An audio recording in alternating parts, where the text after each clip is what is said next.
बिस्मिल्लाह इन्नल हम्दुलिल्लाह नहमदुहु व नस्तईनुहु व नस्तगफिरुह व नऊज़ु बिल्लाहि मिन शुरूरि अनफुसिना व मिन सय्यिआति अमालिना मन यहदिहिल्लाहु फला मुदिल्ल लहु व मन युद्लिल फला हादिय लहु व अशहदु अल्ला इलाहा इल्लल्लाहु वहदहु ला शरीका लहु व अशहदु अन्ना मुहम्मदन अब्दुहु व रसूलुहु अम्मा बाद फ़इन्न खैरल हदीस किताबुल्लाह व खैरल हदी हदीयु मुहम्मदिन सल्लल्लाहु अलैहि वसल्लम व शर्रल उमूरि मुहदसातुहा व कुल्लु मुहदसतिन बिदअह वकुल्ला बिदअतिन दलाला वकुल्ला दलालातिन फिन्नार।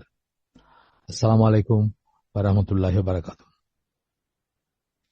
আমরা ইসলামের দি ক্রসরোডস বইটা পড়তেছি, মোহাম্মদ আসাদের লেখা।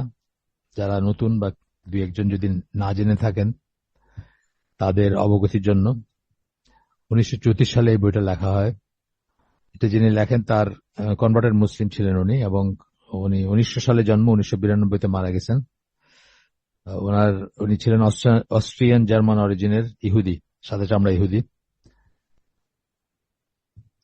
তো উনি 34 সালে এই বইটা লেখেন। লাহোর এবং দিল্লি থেকে পাবলিশ ছিল বইটা। আমার কাছে যে কপিটা আছে এটা 1987 সালের রিভাইজড এডিশন, 15তম revised edition. Islam at the crossroads এই নামের বইতে উনি বোঝাতে চাইছেন যে ইসলাম একটা সন্ধিক্ষণে দাঁড়ায় আছে ইতিহাসের, অথবা একটা চার রাস্তার মোড়ে দাঁড়ায় আছে, যেখানে সে ডায়ামেট্রিক্যালি অপোজিট দুইটা রাস্তা দেখতেছে। ইসলাম বলতে উনি ইসলামিক সভ্যতার কথা বলছেন বা মুসলিমদের কথা বলছেন, সরি। একদিকে পশ্চিমা সভ্যতার জীবনযাপন, ধ্যান ধারণা, এইসব তীর চিহ্ন দিয়ে দেখানো এদিকে, আর এদিকে হচ্ছে ইসলামী ঐতিহ্যে ফিরে যাওয়া, ইসলামের ফেথ বেসড সিভিলাইজেশন যেটা ছিল সেটাতে। এই আইডিয়া থেকে উনি নাম দিয়েছেন বইটার, ইসলাম এট দ্য ক্রসরোডস। এবং উনি যেটা এই বইয়ের প্রপোজিশনে যেটা বলতে চাইছেন যে আমাদের ডিসাইড করা উচিত আমরা কি চাই। আমরা কি মুসলমান থাকতে চাই? যদি চাই তাহলে আমাদের একটা পথ নিতে হবে, আর যদি আমরা কেয়ার না করি তাহলে আমরা অন্য পথটাও নিতে পারি। আর যদি কোনোটাই না নিয়ে দাঁড়ায় থাকি তাহলে আমরা অনাহারে মারা যাব, এরকম একটা সেন্স আর কি। মুসাফিররা যখন ট্রাভেল করে, মুসাফির বলতে ওয়েফেয়ারার্স আগের দিনের ধরেন যারা পায়ে হেঁটে করতো, বা যখন এরকম ফার্স্ট ট্রান্সপোর্ট হয় নাই, দিনের পর দিন ধরে ট্রাভেল করতো, তারা ওই একটা আশ্রয় চাইতো, তাদেরকে একটা আশ্রয়, মানে তারা ট্রাভেল করতে করতে রাতটা কোনো একটা আশ্রয় কাটাইতো, সরাইখানা যেটাকে আমরা বলি, সেরকমের সিস্টেম ছিল ইসলামী ওয়ার্ল্ডে। সেটা সাধারণত ফ্রি হইতো এবং গভর্নমেন্ট স্পন্সর্ড হইতো। তো সেরকম একটা আশ্রয় খুঁজবে নাকি এখানে দাঁড়ায় থাকবে, সেই কথাটা উনি বলছেন একখানে, যে মানে আপনি যদি রাস্তায় দাঁড়ায় থাকেন তাহলে আপনি না খেয়ে মারা যাবেন, কিন্তু আপনাকে তো একটা পথ নিতে হবে, একটা চুজ করতে হবে একটা পথ। সেটা প্রসঙ্গে উনি বলতেছেন যে সেটা কোনটা চুজ করব আমরা, এটা আমাদের চয়েস। আমরা কি ইসলামের ফেথ বেসড সেই জীবনযাপনের দিকে যাব, নাকি ওয়েস্টার্ন ওয়ার্ল্ডের যে মেটেরিয়ালিস্টিক জীবন ধারা সেই দিকে যাব। আমরা গতদিন যেখানে শেষ করছিলাম তারপর থেকে আজকে পড়বো ইনশাআল্লাহ। এই চ্যাপ্টারটার নাম আমরা বলছি আগেই, spirit of the West. The spirit of the West, পশ্চিমা জগতের, পশ্চিমা দুনিয়ার স্পিরিটটা কি, চালিকা শক্তি কি, সেটা হচ্ছে এই ইসের আপনার এই চ্যাপ্টারের আলোচ্য বিষয়। আমরা গতদিন শেষ করছি যে মানে খ্রিস্টান, ক্যাথলিক, প্রোটেস্টান্ট এই সমস্ত চার্চের অত্যাচারে, সার কথাটা বলে দিচ্ছি আর কি, অত্যাচারিত কয়েক সেঞ্চুরি ধরে অত্যাচারিত ইউরোপিয়ান মানুষজনের একটা বিদ্রোহ, যেটা আমরা ফ্রেঞ্চ রেভলিউশনের মাধ্যমে দেখি যে বাস্তবায়িত হয় বা পরিপূর্ণ হয়। সেই বিদ্রোহ পরবর্তীতে চার্চ তাদের গ্রিপ হারায় পশ্চিমা সমাজের উপর, এবং তাদেরকে একটা মানে লক করে দেওয়া হয় বলতে পারেন। তারা তাদেরকে আবদ্ধ করে দেওয়া হয় কিছু জিনিসের ভিতরে, কিছু রিচুয়ালস এর ভিতরে, কিছু খুবই সামান্য কিছু কর্মকাণ্ডের ভিতরে তাদেরকে বন্দি করে ফেলা হয় চার্চকে আর কি। এই কথাটা উনি বলছেন নানাভাবে। যাই হোক, এরপরটুকু আমরা পরে এসে যাচ্ছি আহ, আজকে যেখান থেকে পড়বো। In fact at the end of 18th and the beginning of 19th century, we encountered some of the best and spiritually most powerful European personalities in the domain of philosophy, art, literature and science.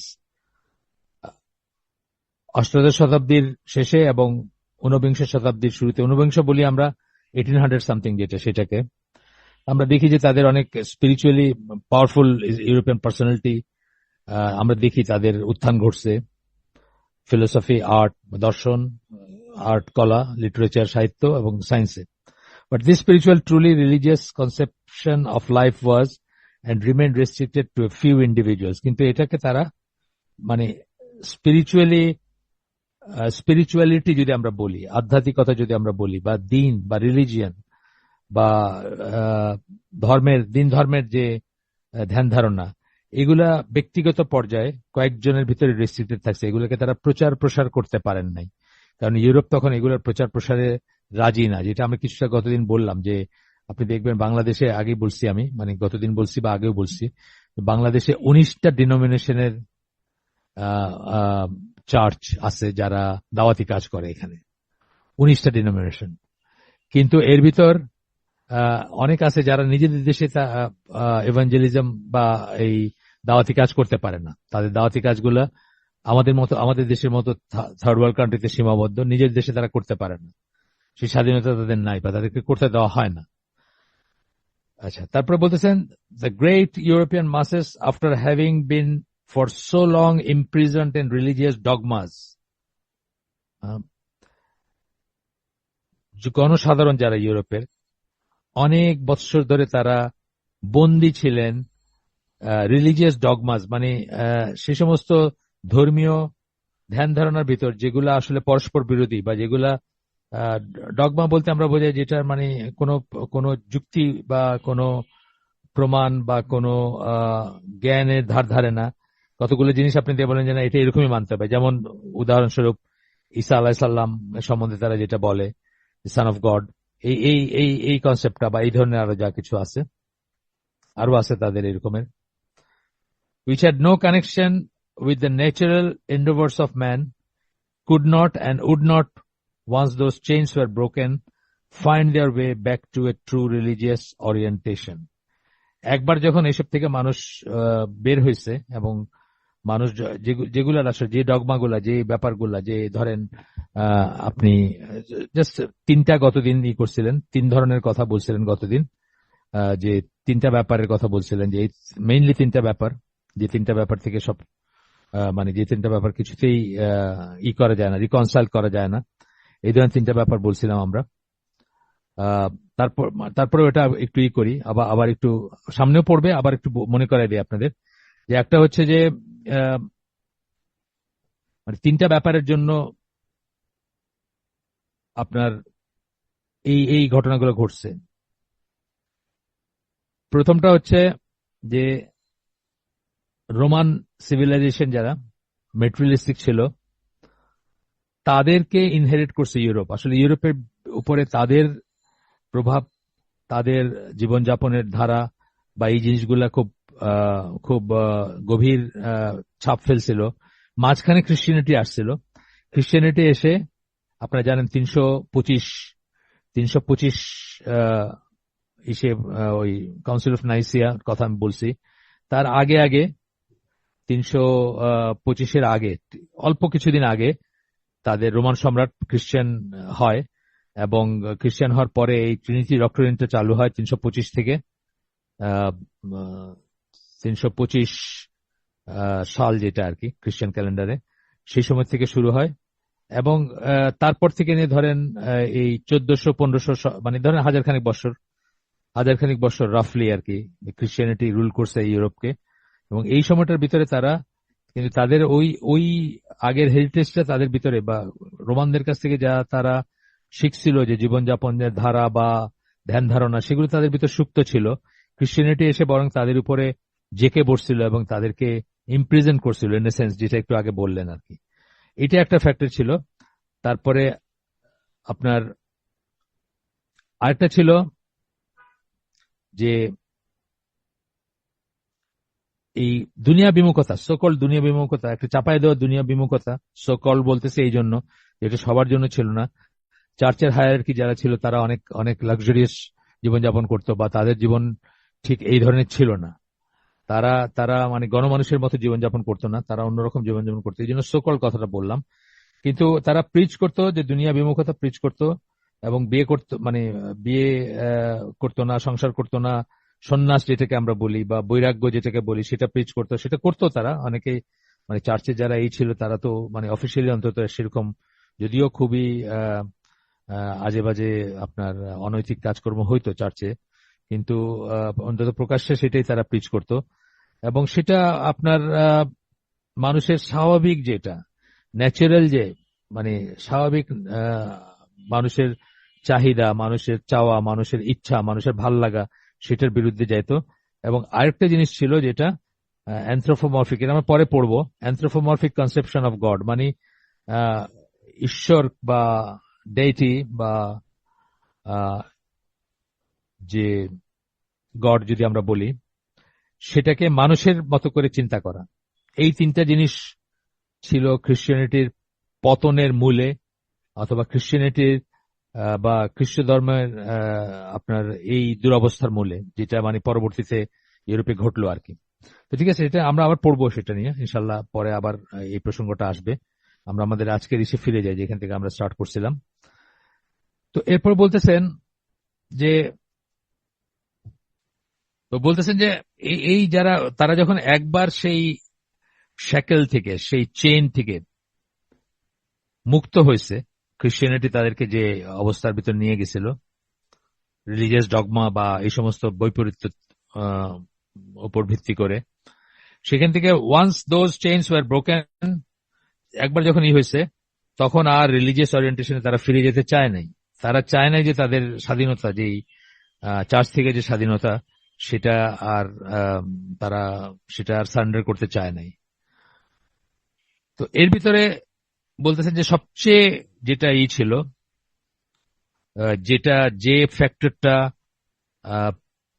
Europe's religious regeneration ওয়াজ, মানে prevented Europe's religious regeneration, পুনরুজ্জীবন, ইউরোপে খ্রিস্টিয়ানিটির বা খ্রিস্ট ধর্মের একটা পুনরুজ্জীবনকে যেটা সবচেয়ে বেশি বাধা দিছে, মোস্ট ইম্পর্টেন্ট ইন্টেলেকচুয়াল ফ্যাক্টর, যে বুদ্ধিভিত্তিক আহ, আহ, আহ, বুদ্ধিভিত্তিক ব্যাপার, যা এটাকে বা বুদ্ধিভিত্তিক যে সমস্যাটা যেটা বাধা দিছে যে আর কখনো রিলিজিয়াস রিজেনারেশন হয় না ইউরোপে।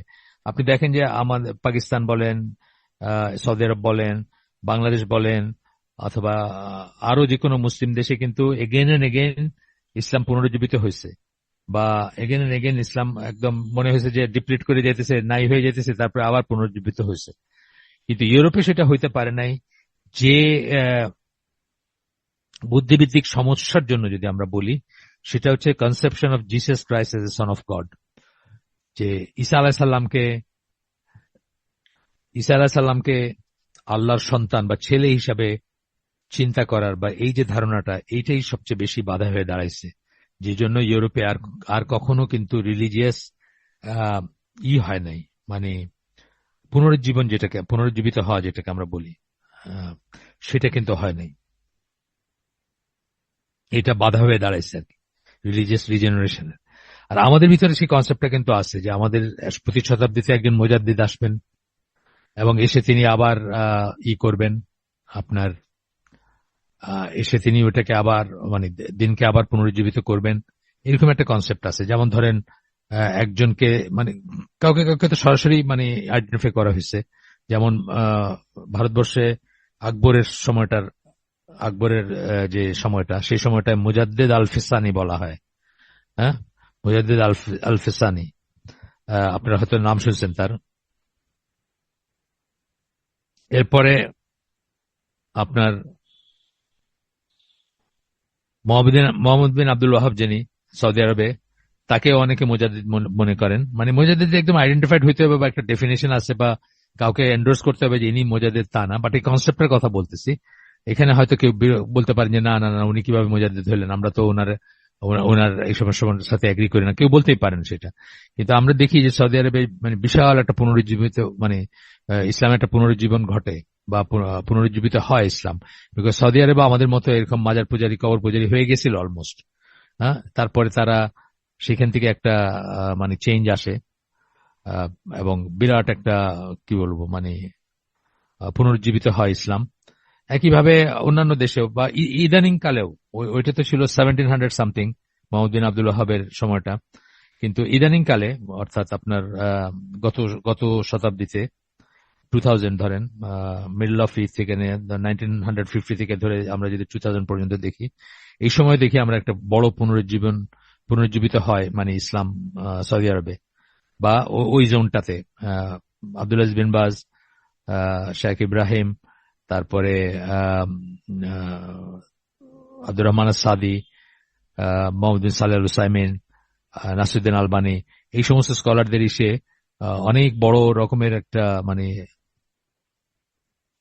অনেক অনেক বড় একটা কি বলবো পুনরুজ্জীবিত হয় ইসলাম। এবং অনেক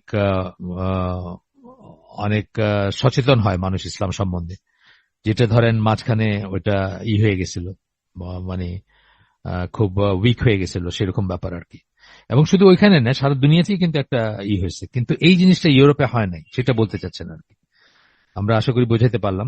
তো এরপরে বলতেছেন যে Christ sonship of God quite naturally led to an anthropomorphic idea of God himself, who assumed the shape of a benign old man with flowing white beard, and this shape, perpetuated by innumerable paintings of high artistic value, remained impressed upon Europe's subconscious mind.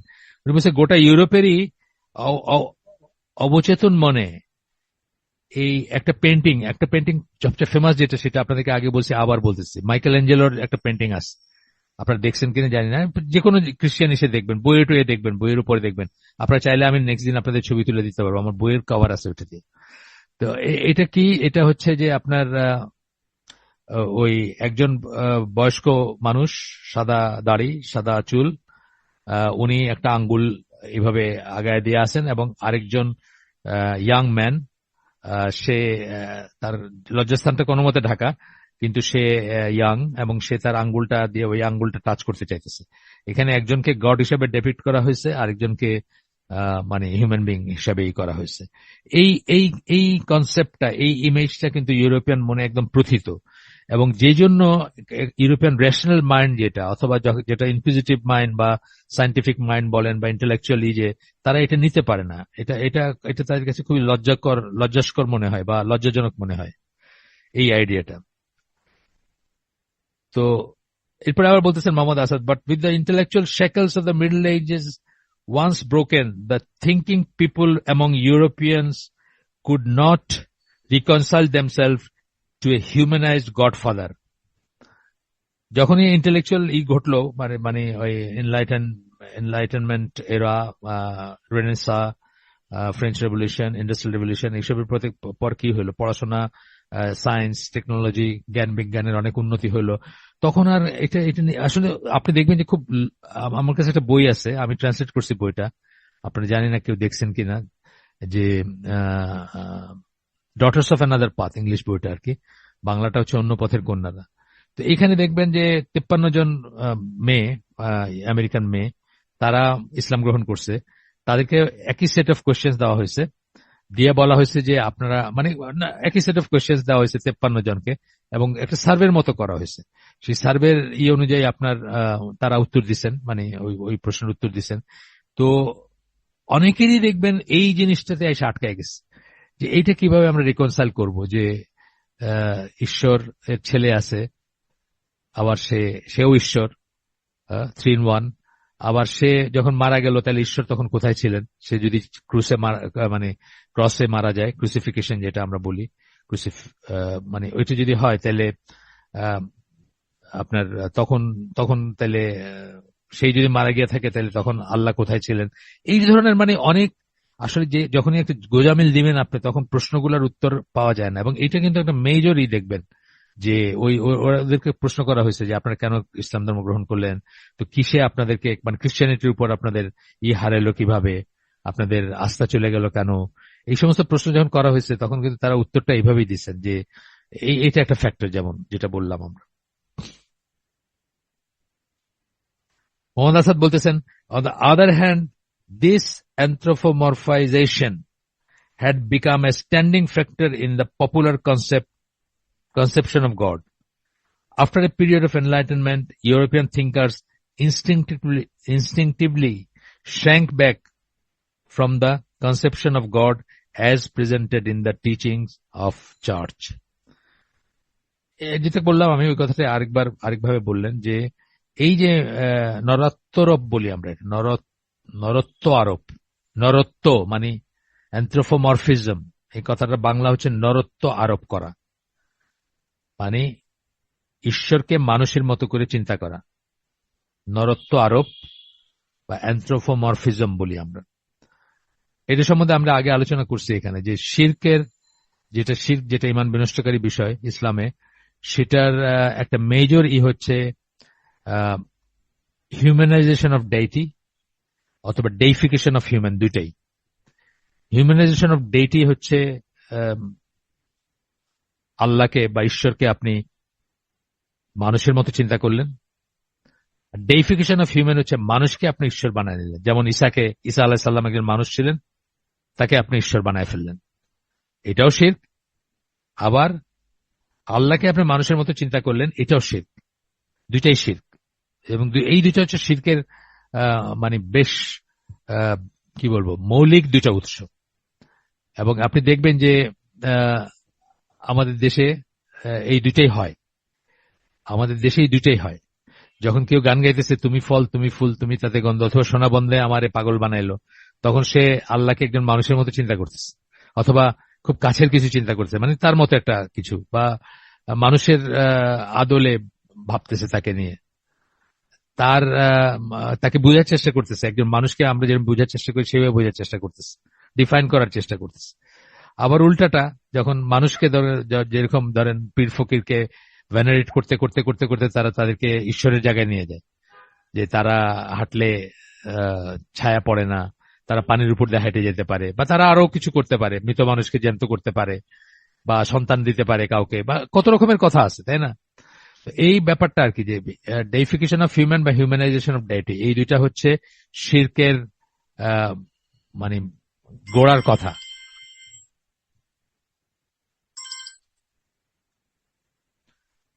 মাফ করবেন, ফোনটা silent করতে ভুলে গেছিলাম, করে দিলাম silent. আচ্ছা, এরপরে বলতেছেন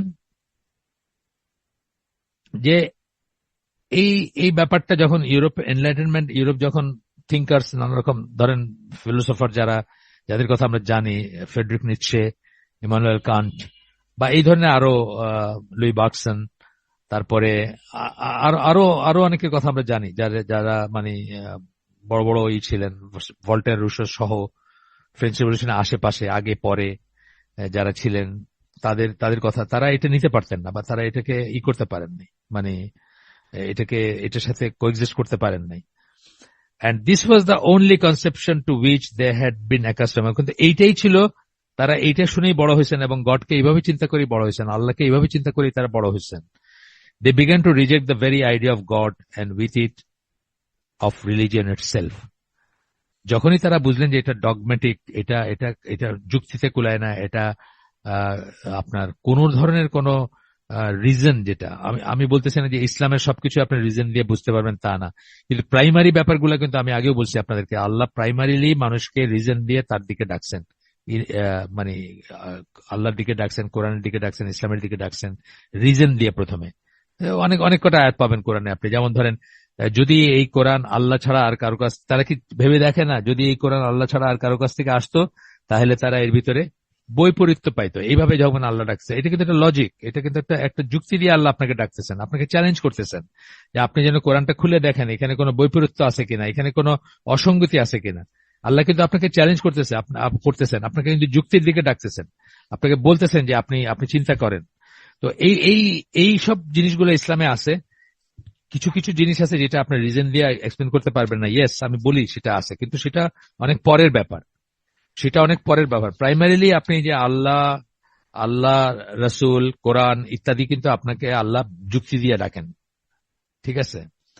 যুক্তি দিয়ে ডাকেন আপনাকে এবং আপনাকে ভেবে দেখতে বলেন, আপনাকে চিন্তা করতে বলেন। কিন্তু আপনি সবকিছু যুক্তি দিয়ে বুঝে ফেলবেন, সেটা কিন্তু আবার একটা ভুল ধারণা বা ভুল পথে নিয়ে যাবে আপনাকে। কারণ আল্লাহর ডাইমেনশন আর আমাদের ডাইমেনশন, আল্লাহর ক্ষমতা আমাদের ক্ষমতা, আল্লাহর ইন্টেলেক্ট আমাদের ইন্টেলেক্ট এক না, কোনো মতেই এক না, বা কোনো কোনো কোনো তুলনাই হয় না আমাদের সাথে। তো যাই হোক, এটা এটা যেমন ধরেন একটা আয়াত পড়লাম আমি, এটা সূরা নিসার 82 নম্বর আয়াত, যেখানে আল্লাহ বলেন তারা কি কোরআনের ব্যাপারে মানে চিন্তা করে না। তাদাব্বুর বলতেছেন এখানে শব্দটা, কোরআন নিয়ে কি চিন্তা ভাবনা করে না। এটা যদি আল্লাহ ছাড়া কারো কাছ থেকে আসতো তাহলে সেখানে তারা বৈপরীত্য পাইতো। এই একই ধরনের আরো আয়াত আছে, যেমন ধরেন আরেকটা আয়াত সূরা আলী ইমরানের 190 নম্বর আয়াত, যেখানে আল্লাহ বলেন যে চেয়ে দেখতে বলেন আমাদের যে আকাশসমূহ এবং পৃথিবীর সৃষ্টির ভিতরে এবং রাত এবং দিনের পরিবর্তনের ভিতরে, বা অল্টারনেশন যেটাকে আমরা বলি, একটার পরে একটা আসে, একটা গিয়ে একটা আসে, সেইটার ভিতরে there are indeed signs for men of understanding, যারা যারা উলিল আলবাব কোরআনের ভাষায়, তাদের জন্য অনেক বোঝার জিনিস আছে। এই যে ব্যাপারটা বললাম, এই ব্যাপারটা কি আপনার ইন্টেলেক্টকে আহ্বান করতেছেন আল্লাহ, এবং বলতেছেন যে যদি একটু ভাবে। আসলে তাই তো, অনেক মানুষ কিন্তু এই সব আয়াত, এইসব চিন্তা করেই কিন্তু মুসলমান হয়। এই জায়গাটাতে এসে ধরেন ওই ইউরোপিয়ান আতেল যারা, তারা আটকায় যান, তারা কিন্তু আর এটাকে এই এই জিনিসটাকে আর করতে পারেন না, নিতে পারেন না। নিতে না পারে তারা কি করেন, শুধু যে ওই তাদের গডের যে কনসেপ্ট ওইটাকে তারা কারেক্ট করতে পারতেন, সেটা না করে তারা হোলসেল রিলিজিয়ানকে রিজেক্ট করছেন। ফ্রেডরিক নিটশে যেটা বলছেন যে মানে গড এখন মৃত, আর যদি থেকেও থাকেন তাহলে তার কোনো নাই, তার কোনো জীবনে, মানুষের জীবনে কোনো, তার কোনো ইনফ্লুয়েন্স নাই, তার কোনো রোল নাই, তার নিষ্ক্রিয় আর কি, সোজা কথা। মৃতই ঘোষণা করছেন, তারপরে বলছেন এরকম এরকম আরো অন্যান্য ইউরোপিয়ান ফিলোসফাররা মনে করছেন যে আপনার ইভেন কমিউনিজমের হোতা যারা, তারা তো ওই সময়কারী, কার্ল মার্কস বা ঠিক এটা ইন্ডাস্ট্রিয়াল রিভলিউশনের পরপরের ব্যাপার, তারাও এরকম চিন্তা করছেন যে নাস্তিকতা ইনফ্যাক্ট এইসব থেকে আসছে তাদের ভিতরে আর কি। তাদের কনসেপ্ট অফ গডকে তারা ফিট করতে পারেন নাই, মানে রিয়েলিটির সাথে বা লজিকের সাথে বা রিজনিং এর সাথে ফিট করতে পারেন নাই। আচ্ছা, গেল।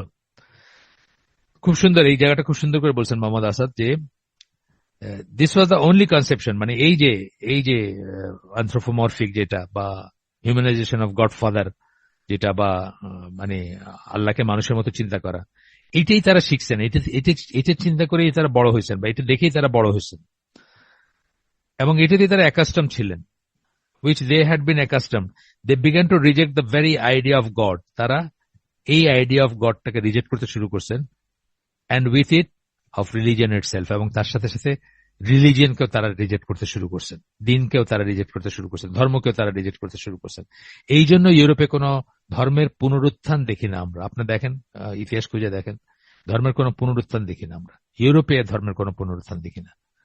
হ্যাঁ, তারা মুসলমানদের সাথে যুদ্ধ করার সময় নিজের খ্রিস্টান মনে করে, সেটা একটা আলাদা জিনিস, বা খ্রিস্টান মনে করে, খ্রিস্টান জ্ঞান করেই মুসলমানদের সাথে যুদ্ধ করে, সেটা ঠিক আছে, এখনো তাই করে। বুশ তো ক্রুসেড কথাটা উচ্চারণই করছে, কিন্তু তাদের ধর্মকর্মের ব্যাপারে তারা কিন্তু মোটেই খ্রিস্টান না, বা তাদের ধর্মকর্মের ব্যাপারে তারা মোটেই বদার্ড না, বা ধর্মকর্ম তারা করেন না, সোজা কথা। সেটা হলো একটা মানে এক ধরনের আইডেন্টিফিকেশন, মানে আস এন্ড দেম একটা আইডেন্টিফিকেশন।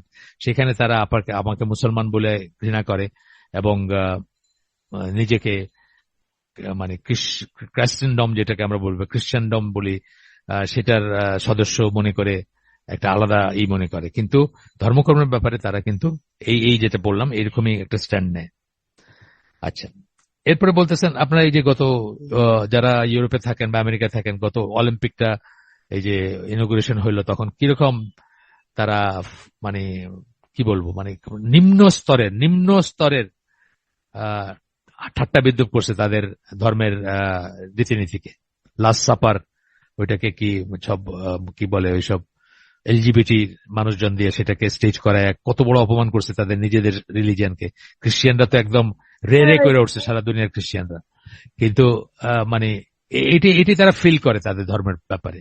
আমি যদি আর একটু পরিষ্কার ভাবে বলি, দিস ইজ দেয়ার ফিলিং। তাদের ধর্মের ব্যাপারে তাদের অনুভূতি এইরকমই, যেরকম তারা দেখাইছে গত অলিম্পিকটাতে। আপনারা যদি দেখে থাকেন যেভাবে তারা এটাকে করছে, গত অলিম্পিকের ইনগুরাল যেটা হয়েছিল প্যারিসে। আচ্ছা, আসেন এরপরে আমরা একটু আগাই। তো বলতেছেন যে ইন্ডাস্ট্রিয়াল এরা শুরুতে যে মেটেরিয়াল প্রোগ্রেস দেখতে শুরু করলো মানুষ, এবং সে এই এই মানে ধর্ম একদিকে ধর্ম বিশ্বাস হারাইলো,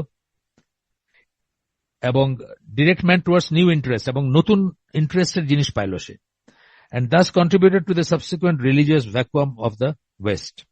তখন এই যে রিলিজিয়াস ভ্যাকুয়াম মানে দিন যে নাই, মানুষ তো অনেকদিন চার্চে যেত, অনেকদিন ধর্মে বিশ্বাস করতো, অনেকদিন অভ্যস্ত ছিল কিছু জিনিসে। এখন যেটা কি হলো, তার ইন্টারেস্ট এখন ওই ভ্যাকুয়ামটা, মানে তার যে ইসের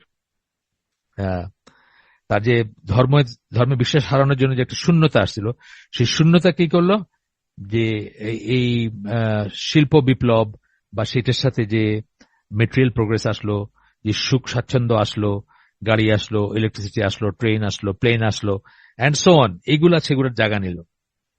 In the vacuum, the development of Western civilization took a tragic turn. Tragic from the viewpoint of anyone who regards religion as the strongest reality in human life. এবং এই ভ্যাকুয়াম মানে এই যে দিনবিহীনতা, দিন শূন্যতা তাদের ভিতরে, ধর্মশূন্য, এই সময়ে পশ্চিমা যে উন্নতি হলো, পশ্চিমা সিভিলাইজেশন যে উন্নতি হলো, ম্যাটেরিয়াল উন্নতি যেটা হলো, সেটা একটা ট্র্যাজিক টার্ন নিল, মানে একটা মোড় ঘুরলো, একটা দুঃখজনক মোড় পার হইল, বা মোড়ের দিকে মোড় নিল। সেই মোড়টা কি বলতেছেন, কেন ট্র্যাজিক বলতেছেন? যে যারা রিলিজিয়নকে, দিনকে, আল্লাহকে মানুষের জীবনের অবিচ্ছেদ্য অংশ বা অপরিহার্য ব্যাপার মনে করেন, তাদের জন্য ব্যাপারটা ট্র্যাজিক। আর কখনো কিন্তু তারা, বিশেষ করে ইউরোপিয়ান রিলিজিয়াস মানুষরা, আর মানে সেই দিন ধর্ম পালন করার সেই সুখ বলেন বা তৃপ্তি বলেন বা অন্তরে শান্তি বলেন, সেটাতে কিন্তু আর থাকতে পারলো না। আপনারা হয়তো জানেন যে এইরকমই একটা পটভূমিতে আয়ারল্যান্ড থেকে বহু মানুষ, আয়ারল্যান্ড এবং ইউরোপ থেকে in general, Ireland in particular, বহু মানুষ আমেরিকাতে মাইগ্রেট করে, স্পেশালি ইস্ট কোস্ট, বোস্টন টোস্টন, এইসব জায়গাগুলোতে যায়। এবং তারা কিন্তু দিন পালন করার স্বাধীনতা, এরা ক্যাথলিক ছিল বেসিক্যালি বা মেইনলি, দিন পালন করার স্বাধীনতা লাভের আশায় তারা কিন্তু হিজরত করে, এক ধরনের হিজরত করে আমেরিকায়। এই জন্য দেখবেন আমেরিকান মানুষরা কিন্তু ইউরোপিয়ানদের চেয়ে বেশি রিলিজিয়াস। আপনাদেরকে আগেও বলছি একদিন, যারা ধরেন এই ভার্জিনিয়া, তারপরে সাউথ ক্যারোলাইনা, তারপরে জর্জিয়া, এইসব জায়গাগুলো যারা গেছেন বা দেখেন, তারা দেখছেন যে শনিবার রবিবারে কি রকমের টেলিভিশন খুললে শুধুমাত্র চার্চের ব্যাপার স্যাপারই চলতে থাকে। তো এরকম আরো মানুষ আছেন যারা, বা আমেরিকানদের হিস্ট্রি যদি আপনি পড়েন, দেখবেন বহু মানুষ কিন্তু এই জন্য মাইগ্রেট করছেন আমেরিকাতে, যে তারা তাদের দিনটা স্বাচ্ছন্দ্যে পালন করতে পারবেন, যেটা ইউরোপে তারা পারতেছিলেন না। ইউরোপে এই সমস্ত চেঞ্জগুলো হওয়ার পরে, French Revolution, Industrial revolution, Renaissance এবং এনলাইটেনমেন্ট, এই ফেজগুলো যাওয়ার পরে তারা অস্বস্তি বোধ করতেছিলেন, সেই জন্য কিন্তু তারা দিন ধর্ম পালন করতে আমেরিকায় গেছেন। এবং সেই জন্য দেখবেন আপনি আমেরিকানরা কিন্তু রিয়েলি, যদি আপনি আমেরিকান রুরাল বা সাবারবান লাইফ দেখেন, তাহলে তারা কিন্তু ইউরোপের চেয়ে অনেক কনজারভেটিভ, অনেক পরিবারতান্ত্রিক, মানে পারিবারিক বন্ধন তাদের অনেক স্ট্রং, তারা অনেক কনজারভেটিভ, এবং তারা রিলিজিয়াস, এক ধরনের রিলিজিয়াস।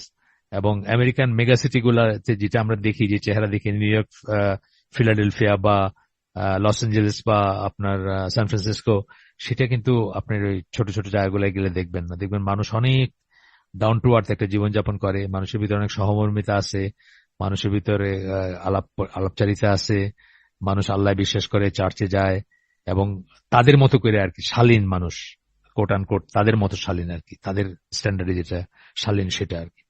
যাই হোক, এরপরে বলতেছেন, freed from its former bondage to Trinitarian Christianity, the modern Occidental mind overstepped all limits. এই ট্রিনিটিয়ান ট্রিনিটারিয়ান খ্রিস্টান, মানে God the Father, God the Son, Holy Ghost, এই থ্রি ইন ওয়ানের যে ক্রিশ্চিয়ানিটি, এইটার থেকে যখন মুক্তি পাইল, মডার্ন অক্সিডেন্টাল, অক্সিডেন্টাল মানে আপনার পশ্চিমা, যেটা আর কি আমরা বলি, আধুনিক পশ্চিমা মন যেটা, বা চিত্ত যেটা, বা ব্রেইন যেটা আমরা বলি, overstepped all limits and entrenched itself by degrees in a decided antagonism to any form of spiritual claim upon man. এবং তারা সকল সীমা লঙ্ঘন করলো এবং কোন ধরনের স্পিরিচুয়াল কিছু মানুষের উপরে প্রভাব বিস্তার করার এগেনস্টে তারা প্রচন্ড রকম রিয়েকশনারি হয়ে উঠলো। যেটা আমি বললাম যে আমাদের দেশে ডেনিশ চার্চ দাওয়াতি কাজ করে, ডেনমার্কে কিন্তু করতে পারে না। আমার দেশে আপনার ফিনল্যান্ডের চার্চ পাবেন, আমার দেশে আপনি সুইডিশ চার্চ পাবেন, আমার দেশে জার্মান চার্চ পাবেন, তাদের নিজের দেশে কিন্তু এই কাজগুলো তারা করতে পারে না। আচ্ছা, এবং মোহাম্মদ আসাদ বলতেছেন যে সাবকনশিয়াস, অবচেতন মনে তাদের ভয়টা রয়েই গেল যে কখনো আবার যদি তাদের থিওক্রেসি যেটাকে বলি, বা চার্চের বা ধর্মযাজকদের সেই অথরিটি যদি আবার তাদেরকে পেয়ে বসে, তাদের উপরে মানে ছড়ি ঘোরায় বা তাদের উপরে প্রভাব বিস্তার করতে চায়, এই ভয়, সাবকনশিয়াস মনে এই ভয়টা তাদের এখনো আছে, তখনও ছিল, এখনো আছে। এবং সেটার জন্য Europe become the champion of everything anti religious and principle and action. নীতিতে এবং কাজে, নীতিগতভাবে এবং কাজে যা কিছু ধর্মের এগেন্স্টে যায় সেটার চ্যাম্পিয়ন হয়ে গেল ইউরোপ সেটার চ্যাম্পিয়ন হয়ে গেল। যেটা বললাম যে রিডিকিউল করা, এই যে ইসের কথা, এই গত অলিম্পিকের কথা যেটা বললাম, এবং ওটা বলছে যে এটা এটা এটা ইসের রিডিকিউল করতো, এটা ইসলামের কিছুকে রিডিকিউল করতো, মানে কিয়ামত এর সূচনা হয়ে যেত। তারাই বলতেছে। অ্যান্ড্রু টেট, যদিও তাকে আমি পছন্দ করি না, তার অনেক এক্সট্রিম আছে, কিন্তু সে একটা সে মুসলমান হওয়ার আগেই বলতেছিল যে সে মানে মুসলমানদের অ্যাপ্রিসিয়েট করে, যে তারা যেটা বিশ্বাস করে সেটার জন্য তারা দাঁড়ায় বা সেটার পক্ষে তারা দাঁড়ায়। তো বলতেছে যে একটা গেঞ্জিতে আমি যদি জিসাস ওয়াজ গে লেখা লন্ডনের রাস্তায় হাঁটি, আমার কোনো সমস্যা নাই। কিন্তু একই কথা যদি আমি মোহাম্মদ সাল্লাল্লাহু আলাইহি সাল্লামের ব্যাপারে লেখা লন্ডনের রাস্তায় হাঁটতে যাই, আমি ওই এন্ড পর্যন্ত পৌঁছার আগে আমি মৃত, মানে আই এম ডেড আর কি। বলতে চাইছে যে তারা যা বিশ্বাস করে সেটার জন্য তারা স্ট্রংলি দাঁড়ায় এবং সেটা তারা করে, সেটাতে তার কোনো হেজিটেশন নাই, তাদের কোনো হীনমন্যতা নাই, তাদের কোনো লজ্জা নাই সেটাতে। যাই হোক, আবার ফিরে আসে আমাদের কথায়। তো বললেন যে এইটার জন্য everything anti religious in principle and action, principle এবং অ্যাকশন, নীতিতে এবং কাজে। আপনি দেখেন মানে কিভাবে তারা ওইটা নিয়ে মানে এলজিবিটি, মানে ওইটাকে ওক বলে, আরো কি জানি নাম আছে, এটা আরেকটা কি নাম আছে ভুলে গেলাম আমি, আরো একটা নাম আছে এইসব যারা মানে ছেলে কিন্তু মেয়ে সাইজা দ্বারা করে, অথবা তার দাড়ি আছে কিন্তু সে মেয়ে সাজিয়া করতেছে, এটা একটা নাম আছে, নামটা ভুলে গেলাম, সরি। ওক কালচার একটা কথা আছে, আর একটা কি জানি বলে, ওটা নামটা আমি ভুলে গেলাম। তারা তো ওই অলিম্পিকের সময়টা আমি দেখছি সাংঘাতিক ভাবে রিয়েক্ট করছে তারা, যারা রিলিজিয়াস, বিশেষ করে আমেরিকান চার্চ গুলা কি সাংঘাতিক রকম রিয়েক্ট করছে, যে মানে ঈসা আলাইসাল্লাম, তার লাস্ট সাপার, তার বাইবেলের ব্যাপার স্যাপার নিয়ে তারা এরকম ফান করলো। এটা যদি তারা ইসলামের ব্যাপারে করতো, তারা দেখতো যে কিয়ামত সূচনা হয়ে গেছে দুনিয়ায়। তো এই ব্যাপারটা আপনার এখানে মোহাম্মদ আসাদ আরেকভাবে বললেন আর কি, যে কিভাবে তারা তাদের যে কোনো কিছু যেটা মানে প্রিন্সিপাল এন্ড অ্যাকশনে যা কিছু ইসের এগেনস্টে যায়, যা কিছু রিলিজিয়াস মানে ইসের এগেনস্টে যায়, ধর্মের এগেনস্টে যায়, সেগুলোতে ইউরোপ চ্যাম্পিয়ন আর কি। And thus it return to its old Roman heritage. এবং এইভাবে দাস মানে এইভাবে এটা ফিরে গেল কোথায়, তার পুরানো রোমান হেরিটেজ। রোমান হেরিটেজটা কি ছিল? তারা রোমানরা মানে নামকাও আসতে তাদের কিছু দেবতা ছিল, সেসব দেবতার কোনো রোল ছিল না লাইফে। তারা ছিল পিওরলি মেটেরিয়ালিস্টিক এবং পিওরলি মানে হেডোনিস্টিক একটা সমাজ। হেডোনিস্টিক মানে শুধু সুখ, প্লেজার, সুখ যেটাকে বলে, সুখানুভূতি যেগুলোকে বলি, সেগুলার এবং মেটেরিয়ালিস্টিক মানে উন্নতি বা টাকা পয়সা, ধন সম্পদ, মদ, মেয়ে মানুষ, এইসব জিনিস নিয়ে ছিল তাদের লাইফ। সেইরকম একটা ব্যাপারে রোমান হেরিটেজে ফিরে গেল ইউরোপ আবার, মোহাম্মদ আসাদ বলতেছেন। আচ্ছা, এরপরে বলতেছেন যে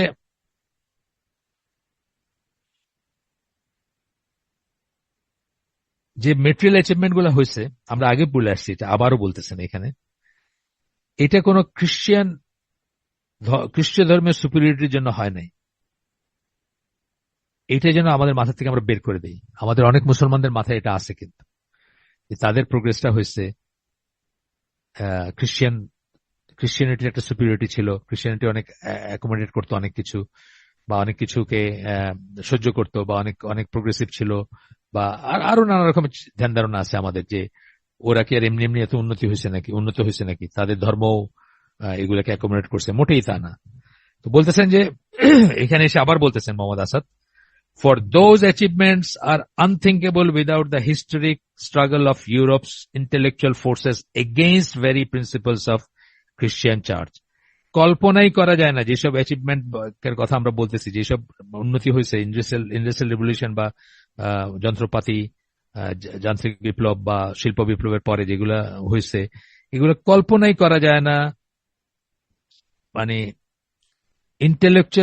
ইউরোপের ইন্টেলেকচুয়াল ফোর্স, বুদ্ধিবৃত্তিক যে মানে গোষ্ঠী ছিল, বুদ্ধিজীবী যে গোষ্ঠী, তাদের খ্রিস্টান চার্চের নীতির এগেইনস্টে তাদের যে স্ট্রাগল, এটা কল্পনাই করা যায় না। এটা না হইলে ওটা হইতো না। অর্থাৎ এই স্ট্রাগলটা যদি তারা না করতো এবং চার্চকে যদি তারা লকআপে না পাঠাইতো, তাহলে তাদের এই উন্নতি হইতো না। It's present materialistic conception of life is Europe's revenge on Christian spirituality.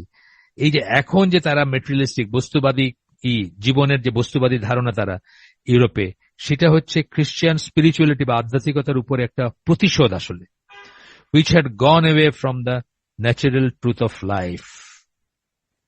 যে খ্রিস্টিয়ান স্পিরিচুয়ালিটি ন্যাচারাল ট্রুথ মানে প্রাকৃতিক ভাবে যে সত্য জীবনের জন্য, যেমন আমরা খাইতে পছন্দ করি, আমরা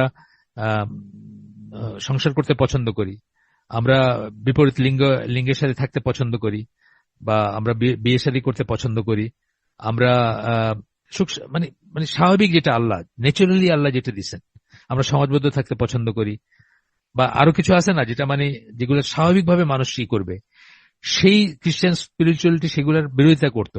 খ্রিস্টান স্পিরিচুয়ালিটি বলতো যে বিয়ে না করে থাকতে পারলে, যদি কেউ যে সেলিব্রেসি যদি কেউ করতে পারে, সেই সুপিরিয়র, বা এই জীবনটা হচ্ছে মানে একটা মানে একটা ছেঁচে জিনিস আর কি। এটা দিয়ে দিচ্ছেন আল্লাহ, জীবনে আসছি আমরা কোনো মতে জীবনটা কাটায় যাব, কিন্তু এটা একটা আমরা যেভাবে নিয়ামত হিসাবে দেখি জীবনকে, তারা সেটা দেখতো না। তো বলতেছেন যে সেই খ্রিস্টান স্পিরিচুয়ালিটি যেটা মানুষের স্বাভাবিক যে চাহিদা, স্বাভাবিক যে ইচ্ছা, স্বাভাবিক যে ভালো লাগা, সেটার এগেনস্টে যাইতো, সেটার থেকে অনেক দূরে চলে গেছে, সেই খ্রিস্টান স্পিরিচুয়ালিটির এগেনস্টে এটা একটা রিভেঞ্জ বা এটা একটা প্রতিশোধ। এখন যে ইউরোপ এরকম মেটেরিয়ালিস্টিক, এটা হচ্ছে একটা প্রতিশোধ সেটার এগেনস্টে। আচ্ছা, এখন আইসা ওই আমি একটু আগে পড়ে ফেলছি আপনাদের জন্য, আগে গিয়ে বলছি, এটা পড়বো না সেকেন্ড টাইম। তিনটা ফ্যাক্টরে উনি গেছেন আর কি, যে এখানে আর বেশি কথা বলার স্কোপ নাই বলে উনি বলতেছেন যে তিনটা জিনিস, তিনটা রিজন করছেন যেগুলার জন্য ইউরোপ এন্টি রিলিজিয়াস হয়ে গেছে। বা এই যে এখন যা দেখি আমরা, তারা যে সমস্ত দিন ধর্মের এগেনস্টে, তাদের নিজেদের দিনের এগেনস্টে, নিজেদের দিনে তারা হাসি ঠাট্টা করে, যেটা এই যে অলিম্পিকের কথা বললাম, শুধু অলিম্পিক বলে না, এরকম আরো অনেক হাসি ঠাট্টা আছে তাদের, আরো অনেক রিডিকুল করে তারা নিজেদের ধর্মকে, নিজেদের দিনকে। তো তিনটা ফ্যাক্টর আমরা পড়ে ফেলছি আগে। প্রথমটা রোমান আর পড়বো না এখন। রোমান দের থেকে যে তারা যে মন মানসিকতা তারা ইনহেরিট করছে বা তাদের ভিতরে আসছে সেটা। আর একটা হচ্ছে এই চার্চ যে দুনিয়া বিমুখতা প্রিচ করতো, বিয়ে শাদী করা ভালো না, যৌন সংসর্গ ভালো না, শুধুমাত্র প্রক্রিয়েশনের জন্য যৌন সংসর্গ, এছাড়া কোনো কারণ নাই, বা আপনার সংসার বিমুখ হওয়া, বা আমরা সবাই পাপী, আমরা একদম অরিজিনাল সিন, জন্মগতভাবে আমরা পাপী, ইত্যাদি ইত্যাদি যেগুলো করতো। আর সবচেয়ে লাস্টে হচ্ছে যে এন্থ্রোপোমরফিক, যে এই মানে মানুষের মতো করে আল্লাহকে চিন্তা করা, এই কথা আবার আবার আমি একটু বললাম, জাস্ট পয়েন্ট বললাম। তারপরে বলতেছেন এই এই ব্যাপারগুলোর কথা বলতেছেন যে this revolt against religion was entirely successful, এবং এই যে আহ, ধর্মের এগেইনস্টে যে বিদ্রোহ, এটা দারুণ রকম সাকসেসফুল হয়েছিল। So successful that various Christian sects and churches were gradually compelled to adjust some of their doctrines. এতই স্ট্রং ছিল এই এই বিজয়টা, মানে ধর্ম বিরুদ্ধ যারা বা মাস পিপল যারা ধর্ম থেকে বাইর হয়ে গেছেন, বা ধর্মের বিরুদ্ধে তাদের যে জিহাদ বা তাদের যে স্ট্রাগল, তাদের যে যুদ্ধ, সেটা এতই সাকসেসফুল হয়েছে যে কিছু কিছু খ্রিস্টান সেক্ট এবং চার্চ তাদের ডক্ট্রিন, তারা যেসব জিনিস প্রিচ করতো, যা বলতো, সেগুলোকে কারেক্ট করতে বাধ্য হয়েছে বা অ্যাডজাস্ট করতে বাধ্য হয়েছে to the change social and intellectual conditions of Europe, মানে খাপ খাওয়াইতে ইউরোপের কন্ডিশনের সাথে বা ইসের সাথে। এখানে একটা কথা আপনাদেরকে বলছি বোধহয় আগে, আবার একটু বলি গল্প। সেটা হচ্ছে যে হামজা ইউসুফ, ওনাকে আমি বলতেছি না যে ওনার একটা গল্প বলা মানে উনিকে কালকে থেকে ওনাকে ফলো করেন, এটা বলতেছি না আমি। এটা কিন্তু একটা ডিসক্লেমার। কখনো আমি যদি বলি কারো কথা, তার মানে এটা না যে তাকে কালকে থেকে আপনি খুঁজতে শুরু করেন হামজা ইউসুফ আর কি বলছে। না, হামজা ইউসুফ থেকে আমি অনেক কিছু শিখছি, বা তার অনেক সমস্যা আছে, অনেক অনেক মানে অনেক সমস্যাযুক্ত আকীদা তার, বা অনেক সমস্যাযুক্ত আছে তার। তো সে বলতেছিল যে কোথাও একটা মানে হইতেছিল, মানে আব্রাহামিক ফেইথ যারা, মানে ধরেন ইহুদি, মুসলিম এবং খ্রিস্টান, তাদের কোন একটা কোন একটা সম্মেলন বা কিছু হচ্ছিল। তো এখানে মুসলিম স্পিকাররা খুব স্ট্রংলি, এটা অনেক বছর আগের কথা, এটা আমি বলতেছি 2000 সাল বা তারও আগের কথা। তো মানে খুব স্ট্রংলি মুসলিম স্পিকাররা গে ইসের এগেনস্টে, হোমোসেক্সুয়ালের এগেনস্টে কথা বলছেন। তো দেখা গেল যে চার্চের মানে খ্রিস্টান পাদ্রী টাদ্রী যারা, তারা কিন্তু এভাবে কথা বলেন নাই। কিন্তু পরবর্তীতে দেখা গেল যে ওই হামজা ইউসুফ বলতেছেন যে আইসা ওরা বলতেছে যে বলো বলো ভাই, আমরা তো বলতে পারি না, তোমরা একটু বেশি করে বলো। মানে তারা বলতে পারে না, অর্থাৎ তারা তাদের এইটা স্ট্যান্ডটাকে চেঞ্জ করছে তারা, মানে যে কারণেই হোক। ওই মানে আমাদের ভিতরেও কিন্তু মুসলমান সমাজেও এখন কিছু কিছু দেখা যাচ্ছে যে অনেক জিনিসে ধরেন হিকমা দেখায় আমাদের কিছু কিছু প্রিচাররা, সবাই না, যারা সৈয়াকিদার তারা তো নয়, কিন্তু কিছু কিছু স্পিকাররা কি করেন, তারা হিকমা দেখেন। যেমন ধরেন গানের এগেনস্টে বলেন না, বা টেলিভিশন এগেনস্টে বলেন না, বা নাটকের এগেনস্টে বলেন না। মনে করেন যে বললে তো মাস পিপল তো আমাদের কথা শুনবে না। যে আমাদের ভিতর কেউ কেউ, কোন কোন প্রিচার আমাদের দেশে, বা কেউ কেউ হয়তো হিকমা মনে করে অনেক কিছু অনেক সময় ঈশ্বরের এগেনস্টে বলতে চান না। এটা যে আমাদের ভিতর নাই একদম তা বলতেছে না, বাট ওয়েস্টার্ন ওয়ার্ল্ডে একদম এটা করলে তারা চার্চের কোনো টাকা পয়সা, গ্র্যান্ড, মানুষের আসা যাওয়া সব বন্ধ হয়ে যাবে। যে তারা সত্যি সত্যি তাদের কনসেপ্টেই হালাল হারাম যা ছিল তাদের সময়, তাদের দিনে, সেগুলো যদি বলতে যান, তাহলে তাদের চার্চে কেউ আর থাকবে না বা কেউ আসবে না। তো এই জন্য উনি হামজা ইউসুফকে বলতেছিলেন, একজন খ্রিস্টান ধর্মযাজক, যে ভাই মানে আপনি বেশি করে বলেন, আমরা তো বলতে পারি না, বেশি মানে গন মানে চালাই যান এটা এরকম। এখন অবশ্য আমেরিকায়, ইংল্যান্ডে গে বা এলজিবিটির এগেনস্টে মুসলমানরা একটু চাপা স্বরে কথা বলেন আর কি। অনেক মুসলমানই আছেন যারা ওই পশ্চিমা দেশে থাকার অভিশাপের অংশ হিসাবে চাপা স্বরে কথা বলতে হয়, প্রকাশ্যে কথা বলতে মানে সংকোচ বোধ করেন। ঠিক আছে, শেষ, আমরা আগে একটু এরপরে বলতেছেন Christianity resigned itself to the role of a tolerated convention and a garb for political enterprises. Christianity resign করছে মানে সারেন্ডার করছে, ইস্তফা দিছে, পরাজয় স্বীকার করে নিছে। রিজাইন কথার অনেক মানে আছে, তাই না? পরাজয় স্বীকার করে নিছে এবং নিজেদেরকে মানে টলারেটেড কনভেনশনের ভূমিকায় নিয়ে গেছে। টলারেটেড কনভেনশন মানে ঠিক আছে, কথা বলো, লিমিটেড কথা বললে তোমাকে সহ্য করা হবে, টলারেট করা হবে। কনভেনশন, কনভেনশন মানে হলো মানে কি বলবো, ঐতিহ্য বলা বা নিয়ম কানুন, এরকম একটা কথা বলতে পারেন। কনভেনশন, প্রচলিত যে সিস্টেম আছে কনভেনশন, ধরেন আমরা আম, আমরা নানা রকমের কনভেনশন আছে দুনিয়াতে, মানে এইভাবে এটা লেখা কনভেনশন, এইভাবে এটা করা কনভেনশন, এরকম ব্যাপারগুলো আর কি। এটা নিয়ম, তাই আমরা এইভাবে লিখি, তাই না? আমরা যেমন একটা উদাহরণ দিন কনভেনশনে, যেমন ম্যাপটা আমরা নর্থটাকে উপরে দেখাই, এটা কিন্তু এককালে সাউথকে উপরে দেখানো হতো, কিন্তু এখনকার কনভেনশন কি, নর্থটাকে আমরা উপরে দেখাই। কনভেনশনাল এটা ব্যাপারটা, এই এই সেন্সটা আসে আর কি। যে আচ্ছা ঠিক আছে, প্রচলিত একটা জিনিস আছে, থাক, এইরকম করে একটা এবং পলিটিক্যাল এন্টারপ্রাইজ মানে পলিটিক্যাল ইস্যু অনেক সময় দেখা যায় যে ধরেন এই ট্রাম্পের বলেন বা ইউকে তেও দেখবেন যে কোন একটা ইস্যে, কোন একটা ইলেকশনের ক্যাম্পেইন চলতেছে, তখন দেখলেন যে একটা চার্চের বড়সড় কেউ, ইনফ্লুয়েন্সিয়াল কেউ গিয়ে দাঁড়ায় কোন একটা ক্যান্ডিডেটের পক্ষে দাঁড়ায় একটা কথা বললো, এইরকম ব্যাপার স্যাপার গুলোর কথা বলতেছেন আর কি। For the মাসেস it has now only formal meaning, as was the case with the gods of ancient Rome. গণসাধারণের জন্য একটা মানে ফর্মাল একটা জাস্ট নিয়ম রক্ষার একটা অর্থ আছে।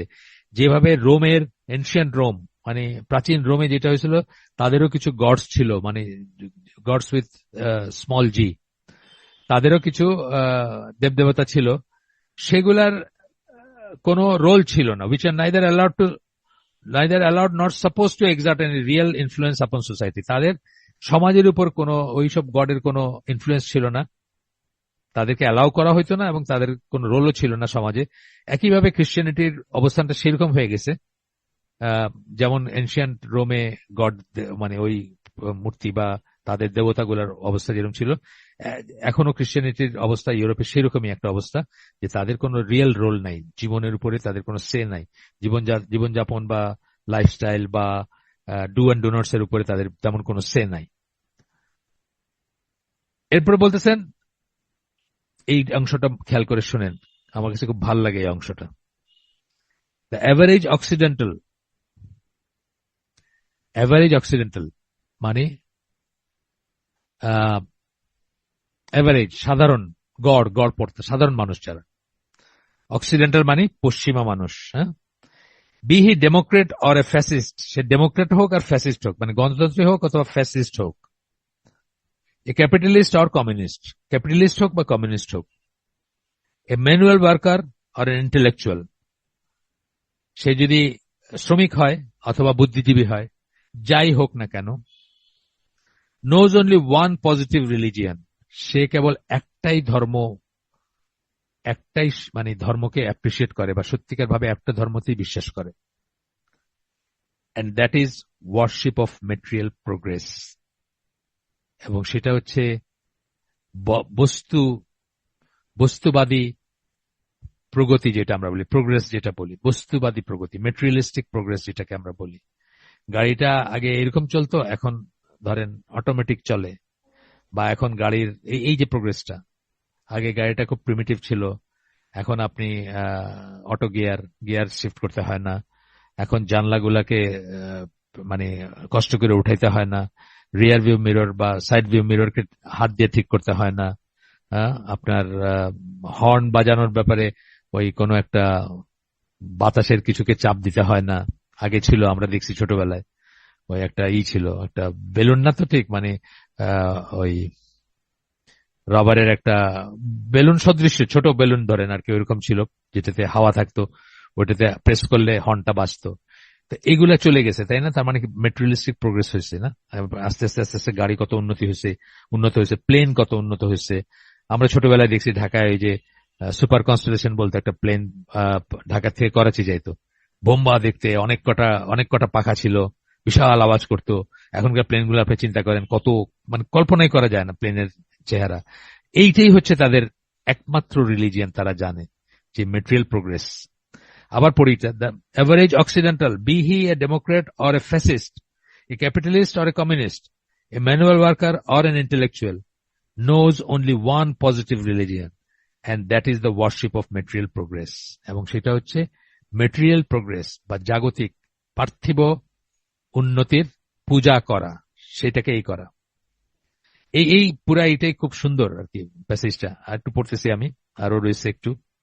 The belief that there is no other goal in life than to make that very life continually easier, এই বিশ্বাস যে জীবনের আর কোনো উদ্দেশ্য নাই, লক্ষ্য নাই, গোল নাই, একটাই গোল, যে জীবনটাকে আর কত ইজি বানানো যায়, তাই না? এই যা করে বললাম সব কিন্তু ইজি বানানো, প্লেনের কথা বললাম, আপনার ইসের কথা বললাম, কি বলে বাসের কথা বললাম, গাড়ির কথা বললাম। এখন একটু ইসে আসি, এখন দরজাটাও মানুষ খোলে মুখ দিয়ে কথা বলে, ওপেন দ্য ডোর, বাস দরজা খুলে গেল। কত ইজি করা যায়, কত ইজি, কত সহজ করা যায়। এটার পেছনেই কিন্তু জীবন কাটতেছে। কোন কারণবশত অনেকেই বাইরে হয়ে গেছেন থেকে, তারা আবার ঢুকতেছেন, হয়তো ইন্টারনেট ছিল না বা কিছু একটা। The belief that there is no other goal in life than to make that very life continually easier. আরো সহজ, আরো সহজ, আরো সহজ। আমি যখন ইউকেতে 1986 এ পড়াশোনার জন্য গেছি, ছিলাম যখন, আমার জুনিয়র একটা ছেলে, 5 বছরের জুনিয়র, সে তার তার স্টেজের পরীক্ষা দিতে গেছে ইউকেতে। তো হঠাৎ একদিন দেখলাম ওই ওয়াইস স্মিথ বা এই ওয়াটারস্টোন, এইসব দোকানগুলো আছে না ইউকেতে, যেগুলা ইসের দোকান, আপনার স্টেশনারির দোকান, ওইখান থেকে একটা একটা কার্ড নিয়ে আসছে, বিশাল কার্ড, ভাঁজ করে করে করে এই করা আর কি, মানে অনেক কটা কার্ড ভাঁজ করে করে এই করা। তো আয়না দেখাইলো কি, ওটা আসলে মায়ের কাছে একটা চিঠি, বুঝছেন, আগের থেকে লেখা চিঠি। আপনি যেটা অ্যাপ্লিকেবল সেটাতে টিক চিহ্ন দিবেন শুধু, ওইটা সে পাঠায় দিবে, চিঠি লেখার সময় নাই তার। এটা হচ্ছে লাইফ ইজি করার একটা কিন্তু লাইফ যখন আপনি ইজি করতেছেন তখন কিন্তু অন্য সাইডটা চলে যাচ্ছে। আপনার সেই মার কি সেরকম লাগবে আপনি যদি আপনার নিজের হাতে মা তুমি কেমন আছো বলে লিখতেন, মম হাউ আর ইউ লেখা, বা যাই লেখা আছে ওই ওই দোকান থেকে কেনা জিনিসে যেটাই লেখা আছে, সেই ফরম্যাটে আপনার টিক চিহ্ন দিলে যে ফিলিং হবে মায়ের, মা যেরকম ফিল করবে ক্লোজ, আপনার আপনার সাথে ক্লোজনেস ফিল করবে, যেটা আপনি যদি চিঠি লিখতেন সেটা কি সেম হবে? না, সেম হবে না। তো এই জন্য একদিকে আমরা ইজি করতে করতে কিন্তু আমরা অন্যদিকটা হারাই ফেলতেছি। এরপরে বলতেছেন, or as the current expression goes, independent of nature, অথবা জীবনটাকে ইন্ডিপেন্ডেন্ট অফ নেচার করবেন আপনি। একটু কঠিন লাগতেছে না? ইন্ডিপেন্ডেন্ট অফ নেচার বলতে কি, প্রকৃতির উপর আর নির্ভরশীল থাকবেন না। প্রকৃতি গরম, সৌদি আরব 45 ডিগ্রি সেলসিয়াস, আপনার ঘরের ভিতরে হচ্ছে 22 ডিগ্রি সেলসিয়াস, আপনি এটাকে ঠান্ডা করে রাখছেন। Independent of nature. একটা উদাহরণ দিলাম আমি, ইন্ডিপেন্ডেন্ট অফ নেচার। নেচার আপনাকে ছুঁতে পারে না। নেচার আপনি আপনি ঘরের ভিতর থেকে নিজের নেচার বানায় বসেছেন, মানে আপনার সিজনের কোনো এফেক্ট নেই আপনার উপরে। গরমে গরম লাগবে না, ঠান্ডায় ঠান্ডা লাগবে না, বৃষ্টির দিনে বৃষ্টি লাগবে না, আপনি একই রকম করে আছেন। এয়ার কন্ডিশনিং কথাটা আসলে তো মানি তাই, আপনি একই রকম অবস্থায় আছেন সেটা। এরপরের প্যাসেজটা আবার দেখেন, এটা এটা ছিল একটা অংশ। আরেকটা অংশ, এটা খুব ইম্পর্টেন্ট, এটা আমার কাছে খুব চমৎকার লাগছে। আমি বললাম তো, মানে একটা প্যারাগ্রাফ দিয়ে আপনি চাইলে একটা বই লিখতে পারতেন, এই এই এত এত ঠাসা এই জিনিসটা। এরপরটা বলতেছেন, the temple of this religion. খেয়াল করে শুনেন, এই যে ধর্মের কথা বললেন, যে ধর্ম শুধু মেটেরিয়াল প্রোগ্রেস, এটা করে আমরা শেষ করে দিব, এটা শেষ করে এই প্যাসেজটা শেষ করে আছে, শেষ করে দিব। The temple of this religion, এই যে ধর্মের কথা আমরা বললাম, যে কেবল ওয়ার্শিপ করে, কেবল পূজা করে কিসের? মেটেরিয়াল প্রোগ্রেসের, জাগতিক উন্নতির, বস্তুবাদী উন্নতির পূজা করে। এই এই রিলিজিয়নের টেম্পল গুলা কি? টেম্পলস কি? এর ইগুলা কি? উপাসনালয় গুলা কি? আমাদের মুসলিমদের উপাসনালয় কি? মসজিদ। আমাদের মুসলিমদের মসজিদ, হিন্দুদের মন্দির, খ্রিস্টানদের চার্চ। এই রিলিজিয়নের কি? উপাসনালয় গুলা কি? The temples of this religion are the gigantic factories. একটা ফ্যাক্টরি কত বড়, কত বড় প্ল্যান্ট সেটা। Cinemas, cinema hall. Chemical laboratories, যে ল্যাবরেটরিতে আবিষ্কার হচ্ছে একের পর এক নতুন জিনিস। ড্যান্স হলস, যেখানে মানুষ যায় নাচের জন্য। হাইড্রোইলেকট্রিক ওয়ার্কস, হাইড্রোইলেকট্রিক প্রজেক্ট, বিশাল ড্যাম আপনি বানাইছেন। ড্যাম মানে আপনি কাপ্তাই ড্যাম ধরেন, এটি ছোট কাপ্তাই ড্যাম, অনেক বড় বড় আসওয়ান ড্যাম আছে পাকিস্তানে, তারবেলা আছে, সরি পাকিস্তানে তারবেলা, আসওয়ান হচ্ছে ইজিপ্টে। ইজিপ্টে বা সারা দুনিয়াতে আছে বড় বড় বাদ দিয়ে মানুষ। হাইড্রোইলেকট্রিক প্রজেক্ট বলতেছেন, ওয়ার্কস। এন্ড দ্য প্রিস্ট, এটা হলো উপাসনালয় বললেন। এই ধর্মের উপাসনাগার বা উপাসনালয় কি? বললেন যে জাইগান্টিক ফ্যাক্টরিজ, বিশাল factory, cinema, chemical laboratories, dance halls, hydroelectric project. And the priest, এটার ধর্মযাজক কারা? এই ধর্মের ধর্মযাজক কারা? এই ধর্মের ধর্মযাজক হচ্ছেন আর bankers, engineers, film stars, captains of industry, record sportsman. এটা ধর্মযাজক কারা? ধর্মযাজক হচ্ছেন ব্যাংকার, মানে কারা এক্সেল করে এখানে, কাদেরকে আপনি অ্যাপ্রিসিয়েট করেন, কাদের মতো হইতে চান, কাজের কিসে উৎফুল্ল হন, কাদেরকে বাহবা দেন, কাদেরকে হাততালি দেন, কাদেরকে চিৎকার করে আপনি চিয়ার করেন, কাদেরকে? এদেরকে করেন। ব্যাংকার্স, ইঞ্জিনিয়ার্স, ব্যাংকারদের খুব বড়ই, ইঞ্জিনিয়ারদের খুব বড় এখানে সমাদর। এই প্রজেক্টটা আমাকে বানাইছে, এই বিল্ডিংটা এই ফজলুর রহমান সিয়াস টাওয়ার বানাইছে। এখন পর্যন্ত আমরা জানি আমেরিকাতে বাংলাদেশি স্থপতি সিয়াস টাওয়ার করছেন, ওনার নাম লেখা থাকবে। হ্যাঁ, তারপরে কি ফিল্ম স্টার তো আর বললামই না। মানে এখন যদি আপনার খবর আসে যে ঢাকা ইউনিভার্সিটির একজন টিচার আর একজন ফিল্ম স্টার দুইজন পানিতে ডুবে মরতেছে, 99% মানুষ ওই ফিল্ম স্টারটারে বাঁচাইতে যাবে যদি সে সেই পর্যায়ের হয় আর কি। এরপরে কি বলছেন, ক্যাপ্টেন্স অফ ইন্ডাস্ট্রি, মানে ইন্ডাস্ট্রি গুলাকে যারা করে সুন্দর করে চালায় বা যারা করে তারা রেকর্ড স্পোর্টসম্যান বা স্পোর্টসম্যান যারা খুব খুব দারুণ রকমের যাদের রেকর্ড বা যারা দারুণ রকমের যারা আপনার ধরেন পশ্চিমা জগতে মাইকেল জর্ডান বা স্কটি পাইপেন যারা আমেরিকায় থাকেন তাদের জন্য বলতেছি এটা, ম্যাজিক জনসন, শাকিল অনিল, এরা এক একজন মানে মানে আমরা কল্পনা করতে পারবেন না তারা কত পয়সার মালিক এবং তাদের কি ধরনের ফ্যান ছিল বা আছে। আমি তো একটু আগের দিনের কথা বলতেছি, এরা মোস্টলি রিটায়ার করে গেছেন এখন, বাট এরা খুব দিকপাল ছিলেন এক সময়। এখনকার খবর আমি রাখি না সেই জন্য বলতে পারলাম না, কিন্তু মাইকেল জর্ডান এখনো আপনি সার্চ দিলে পাবেন আর কি, অনেক অনেক বড় পার্সোনালিটি ছিলেন এই জগতে, এই ইসের জগতে আর কি, আপনার কি বলবো স্পোর্টস এর জগতে। তো এইখানে আমরা শেষ করে দেই। এই প্যাসেজটা আমার কাছে খুব পছন্দের। The temples of this religion are the gigantic factories, cinemas, chemical laboratories, dance halls, hydroelectric works, and its priests are bankers, engineers, film stars, captains of industry, record sportsmen. আজকের জন্য আমরা আমাদের আয়োজন এখানে শেষ করে দেব। সুবহানাকা আল্লাহুম্মা বিহামদিকা আশহাদু আল্লা ইলাহা ইল্লা আনতা আস্তাগফিরুকা ওয়া আতুবু ইলাইক। আমরা যে শুনলাম তার ভিতরে ভালো কিছু শুনে থাকলে সমস্ত প্রশংসা আল্লাহর, আলহামদুলিল্লাহ। খারাপ কিছু শুনে থাকলে সমস্ত ব্যর্থতা আমার এবং সেটা শয়তানের তরফ থেকে। আল্লাহ আমাদেরকে তৌফিক দিন যা ভালো শুনলাম তার উপর আমল করার। আসসালামু আলাইকুম ওয়া রাহমাতুল্লাহি ওয়া বারাকাতুহু।